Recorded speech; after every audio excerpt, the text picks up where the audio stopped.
Hello everyone and welcome back to the Anxiety Project channel.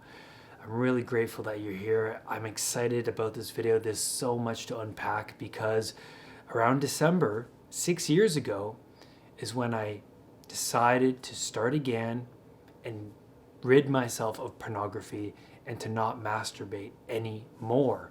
It has been 6 years. I've been clean, one day at a time is my motto. I realize that, well, culture, first of all, is not our friend and will do whatever it can to get you to consume and to get you to fall back into this unconscious way of being so that you can consume and you can be vulnerable to the lures, the temptations that culture inevitably, thrusts upon you. And yeah, you understand. So there's a lot to unpack here. The first thing where I want to start is it was an up and down journey. I relapsed. I would go 100 days without it and then relapse. But even before the 100 days, I would go a day or two and realize that this was a problem. And that's when it hit me. The paradigm shift took place when I decided to not do it anymore. In C.S. Lewis, his book, Mere Christianity, he says something very profound. He says that one does not know what it's like to abstain when one is doing it, but the hardest thing is to jump out of the habit, the addiction, and then realize to be good is it's so much harder than it's so easy to just consume, just to go get that McDonald's whenever you get the urge, to go watch pornography whenever you get the urge, to go watch something whenever you get the urge. So look, I realized because I'm clean that the struggle is real. And then the argument is, well, why not watch it? And then I say to you, because it'll torture me to death if I watch it. Once you realize it's a sin, once you realize that it's preventing you from being whole, it's preventing you from reaching your potential, then you will never go back. And never say never, because I've talked to many people, I've had many clients come to me struggling with porn addiction, and it would come back. They would go a week or a month or maybe 5 months without doing it, and then they have a bad day. They get a cold, they get the flu, they're feeling lonely, they get fired from their job, and all of a sudden they're back watching pornography, and they tell me, how did I get back here?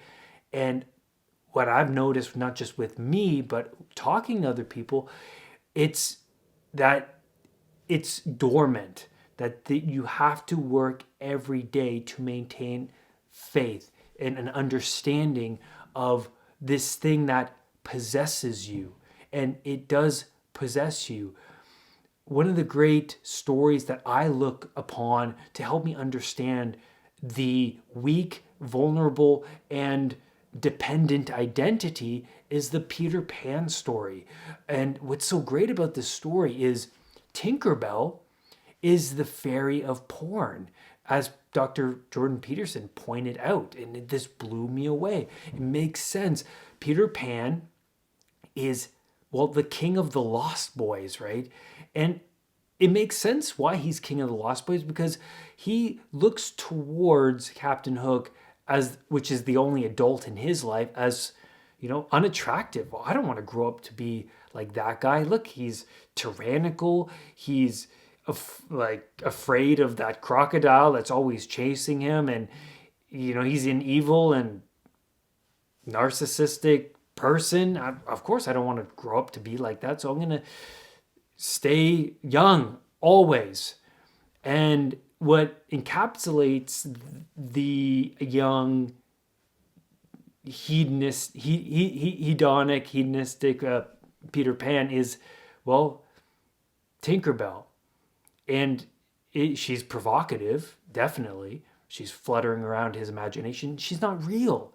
Who's the real woman in the story? Wendy. She wants to grow up. She's not provocative. Wendy's a real woman who has ambition. She wants to grow old with somebody and have children. And Peter Pan doesn't want to take on that responsibility. And I feel like we see this today in our culture where a lot of men are lacking the meaning in their life. And Peterson also points this out as well, where the more responsibility you adopt, you're going to get that meaning. And he also references a survey where they surveyed, I can't remember how many people, about happiness, and that more people without children were happier. But then he goes on to define happiness, and happiness is get while the getting is good right now, right? Happiness is very short-lived, but the meaning stretches throughout the whole of your life. So the survey was weak because the people that were seemingly less happy than the other people without children, they had lots of meaning because they're wrestling with their children every day. I mean, when they're first born, they're vulnerable. They could die, right? And you grow this deep bond. And I now that I have a son in my life who's 6 months, I went through this existential phase, and it does pop up in my life where, if I lose this person that I deeply love, it would be catastrophic. And so I am wrestling with existential concerns. I mean, absolutely. But I do want to say that there's a deep meaning in my life, even though it's difficult. I'm not sleeping all that well. You get up, you're always worried about, is he pooping? Properly. He hasn't pooped in a few days. Should we be concerned? Or he has this rash. Should we be concerned? This and that. There's, you name it, plethora of concerns when you take on something like this, like having a baby. But here's the thing. It's changed my life in a profound way that I can't even describe. I never knew I could feel this way until I took on that responsibility, until I had my child. So I do believe that taking on the responsibility of going through recovery, it brought a lot of meaning in my life because it was this uphill battle. I first recognized that it was a problem because I couldn't stop doing it, couldn't stop watching pornography. And that's when it hit me. I went online, and the paradigm shift first began. It wasn't a paradigm shift at the time, but it planted the seed when I came across someone on YouTube who went 500 days without pornography and masturbation. They blew me away. I was like, this guy is crazy. He looks like me. He was the same age as me, and I was just like, there was this conflict that took place within my unconscious where I laughed at him. I'm like, this guy's nuts. Pornography's fine. It's safe. When I was young, I went on Google when I first started to do it. I typed in, is pornography healthy for a young boy? And it came up, yeah, it's healthy. You don't have to worry about transmitted diseases, things like that. And so, but there was my conscience at the time. I felt guilty. And that was the clue to this whole thing where it wasn't ever good for me, because my conscience blatantly told me when I first started, don't do it. It doesn't feel right. It was a feeling. And I continued for 12 years. I was highly addicted to it. And it took me down a bad road where I ended up being in a relationship, and the pornography I was watching was more stimulating than the actual relationship. We would be intimate, and then I would go into another room and then watch pornography because that was more stimulating than the real thing. So you can see the Peter Pan metaphor being applied here, where I was living in a fantasy world where these things were giving me the dopamine kicks that I just was craving and needing at the time. And so that relationship ended up in a bad place. I wasn't mature enough for her, and we ended up splitting.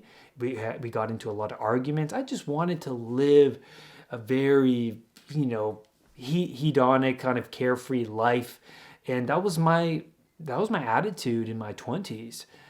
And that relationship ended, and I felt lost. And I went on Tinder, and then I was going around and dating other women for a time, and that was enjoyable until I found the real woman that brought out a lot of my potential. And she was like, when you meet someone who's real enough and beautiful, their beauty shines onto you, well, what you're lacking, your inadequacies. And I thought, well, I have a lot of work to do with myself. And then I started soon into Maggie and I's relationship, and now she being the mother of my child.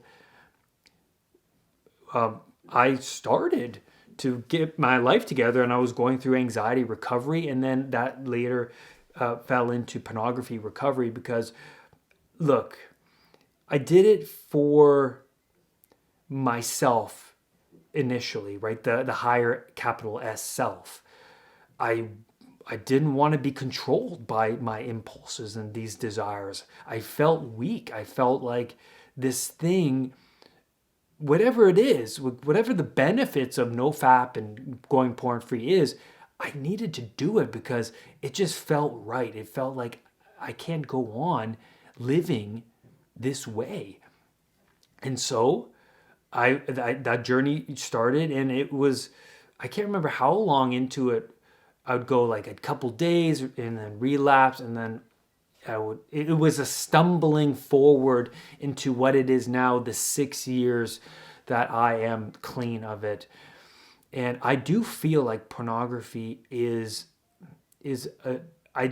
I personally feel that pornography is a terrible thing to partake in. And I feel like going on to these websites, you're engaging and you're supporting websites like Pornhub, for example, that really do not. This has been proven in a very powerful book. Let me just grab the name very quickly here, by Layla Mickelwaite. She did a very interesting podcast with Jordan Peterson recently, number 503, and her book is called Takedown: Inside the Fight to Shut Down Pornhub for Child Abuse and Trafficking and whatnot. And when I listened to that, it cemented in more of the reasoning to why I shouldn't be watching this stuff. The abuse on there, because Pornhub, as she explains, Pornhub does not filter in underage people partaking in sexual acts, and the abuse on there is ridiculous, because anybody can just go in and post videos, and there's no security, there's no filtering, right, that goes on.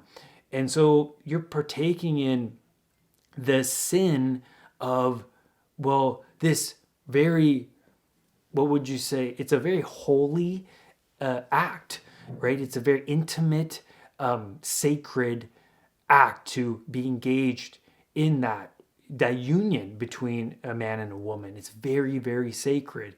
And I believe that watching this stuff, you're co-creating this hedonistic kind of world. You're partaking in that, and it's not a good thing to do.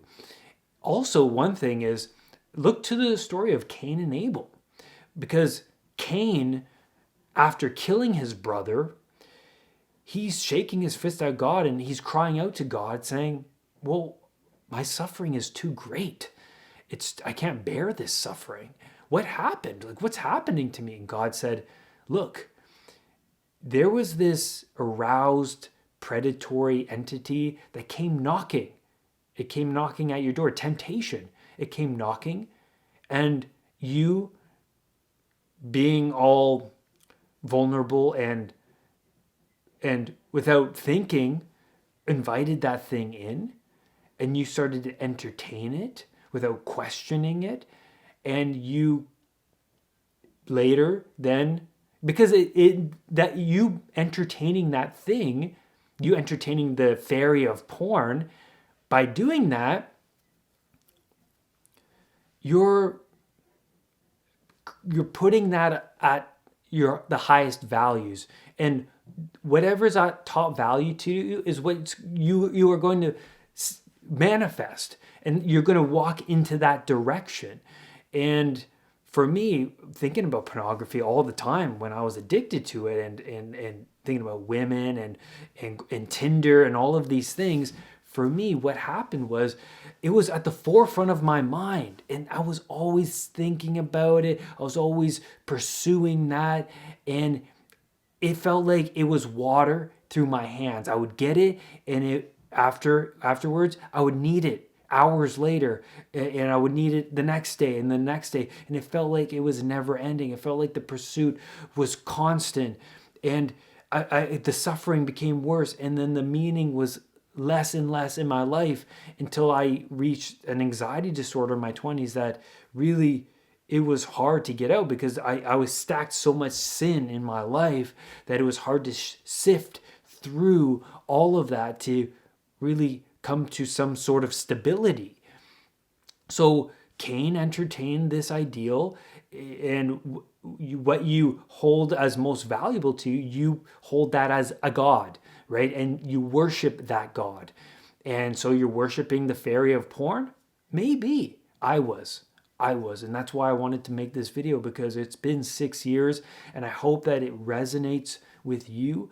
And be more like Abel. Abel is working and making the right sacrifices in his life. I make the sacrifice of quitting pornography. Make that sacrifice, because you will find that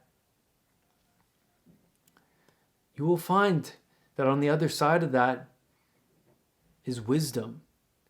And maybe then you can help someone else who is battling that. Because I do believe in my heart that objectifying women and pursuing that path leads you into dark places. And I was in a dark place in my 20s.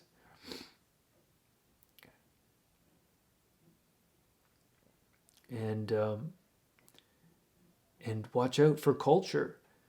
Culture is going to do whatever it can to keep you vulnerable, keep you unconscious and consuming. And you're better than that. And I feel like porn is an easy road.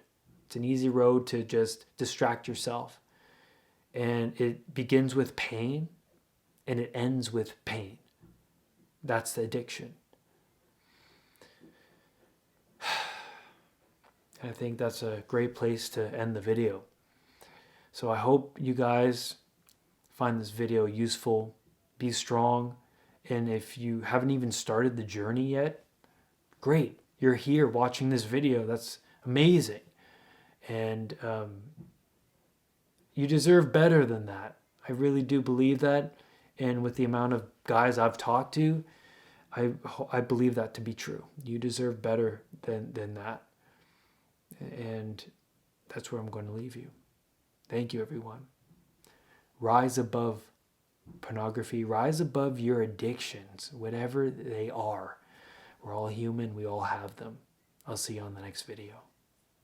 Thank you, everybody, for being a part of this community. Please comment below. Also, give this a thumbs up and subscribe to the channel, because then you'll be the first to know whenever I release a new video.